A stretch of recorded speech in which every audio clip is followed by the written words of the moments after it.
வெந்தயம் கருவேப்பிலையும் போட்டிருக்கேன்.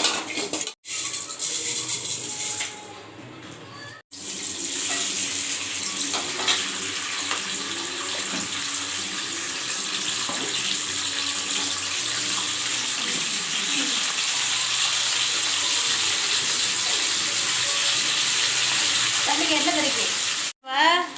இதில் போட்டிருக்கிறது வந்து எண்ணெய், வெந்தயம், வெங்காயம், பச்சை மிளகா, கருவேப்பிலை. இப்போ தக்காளி அடுப்பு.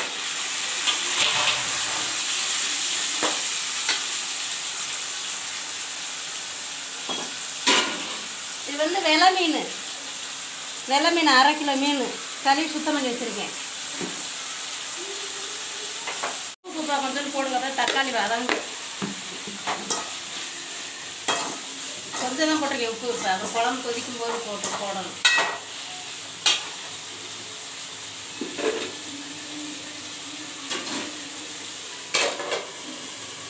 குழம்பு கொதிச்சிருச்சுப்பா.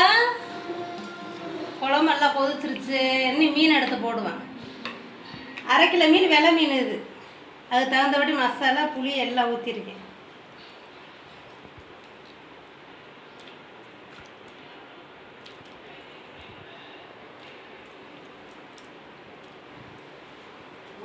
உப்பு தக்காளி வதக்கும்போது கொஞ்சமாக போட்டேன். சரியா? சரி. கல் உப்பு கொஞ்சோண்டு போட்டேன். இப்போ கொஞ்சம் உப்பு.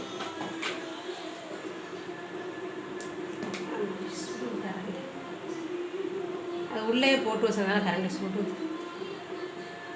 அவ்வளோதான்ப்பா. நீ நல்லா கொதிக்க விட்டு குழம்பு லைட்டாக வற்ற விட்டு மேலே நல்லா கொதிக்க விட்டு மேலே வற்றி வரும்போது மேலே அப்படி எண்ணெய் அப்படியே உறைஞ்சி வரும். ஓரம்புல அந்த எண்ணெய் வரும்போது எண்ணெய் மாதிரி உறைஞ்சி வரும்போது அடுப்பு ஆஃப் பண்ணிடணும். அவ்வளோ மீன் குழம்பு ரெடி. குழம்பு ரெடி ஆகிடுச்சுப்பா. இதே மாதிரி நீங்களும் இதே மெத்தடில் செஞ்சு சமைச்சு சாப்பிடுங்க.